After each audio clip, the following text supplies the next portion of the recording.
This is South Korea's most thrilling horror film, 6 Terrifying Nights. What did they actually experience? At the end, I will provide an in-depth analysis, and everyone is welcome to join the discussion. Without further ado, let's start today's film. 6 Nights, Night 4. Xiaomei is a supermarket sales assistant. That night, while she was taking out the trash, a pair of eyes were watching her from behind the car. Xiaomei seemed to sense something unusual, but when she turned around, she saw nothing. She didn't think much of it, and continued with her work. At night, a man wearing a mask came to the supermarket. He wandered around for a long time and made many strange actions, then took an egg to Xiaomei to check out. While Xiaomei was looking for change, the man kept urging her. Then Xiaomei saw the man's sinister and terrifying eyes and fearfully pressed the alarm. But at that moment, the monster grabbed Xiaomei's arm tightly and scratched 3 bloody marks on it, then revealed a terrifying face. Xiaomei was so scared that she closed her eyes. When she opened them again, the sound of sirens was outside, and the man had disappeared. Then Uncle Hat arrived at the scene, asking why the alarm was triggered, but Xiaomei didn't know how to answer. In the end, Uncle Hat left the scene hastily, citing it as an accidental trigger. After Uncle Hat left, she fearfully prepared to close up and leave work.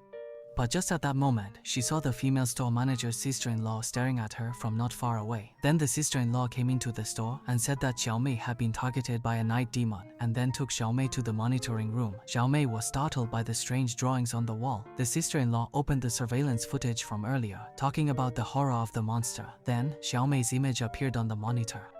The older sister-in-law told Xiaomei that there is a peach blossom curse between her eyebrows, which can attract wealth or disaster. She doesn't care about attracting wealth, she just wants to see what disaster Xiaomei might bring, so she hired Xiaomei to conduct an experiment. Their agreement was to conduct the experiment for 1 week with 5 times the salary. Then the older sister-in-law gave Xiaomei some compensation and hurriedly left. That night, the older sister-in-law brought a wooden box and placed it next to the shelf, leaving without saying a word, but with a sinister smile before she left. Xiaomei was very curious about this wooden box and studied it for a while, but couldn't figure anything out. That night, a drunk customer was making a scene in the store, and Xiaomei was terrified. Then the drunk customer smashed the box, and a human head rolled out, scaring both of them. At that moment, the older sister-in-law entered and locked the door.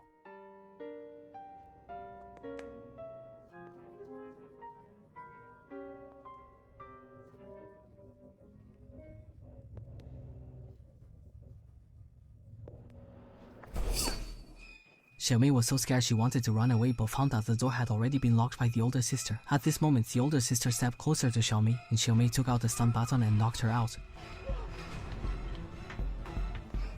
Then ran to the storage room and locked the door. The older sister-in-law lowered the temperature of the storage room. After an unknown amount of time, the storage room door was opened. Xiaomei was frozen and barely alive. Then she saw a store manager with 5 eyes appear before her. The film ends here. This episode uses bizarre events as a facade, seemingly driven by supernatural occurrences, but in reality it is a profound revelation of greed and obsessive human nature. The store manager hired Xiaomei not for her work ability, but because her facial features between the eyebrows had a special appearance that could attract misfortune and wealth, which could draw in his desired targets. He successfully manipulated Xiaomei's practical needs with the temptation of a high salary. At the end, the 5 eyes on his face were also transplanted from various facial features, as he attempted to control everything by altering his appearance. Looking at Xiaomei again, initially when she was frightened for the first time, she also thought about escaping, but in the face of a high salary, she chose to compromise, causing her to constantly struggle between temptation and danger. The manager's wooden box was a trap set for her. She successfully avoided this trap, but was still accidentally broken by a clumsy customer. In the end, she paid a heavy price. This story also reflects reality. Never be tempted by high salaries. You must assess your own abilities. Otherwise, the so-called high salary may not bring you wealth, but possibly unknown dangers. This is Old Dung Talking Movies. If you like it, remember to follow. See you next time. Bye bye.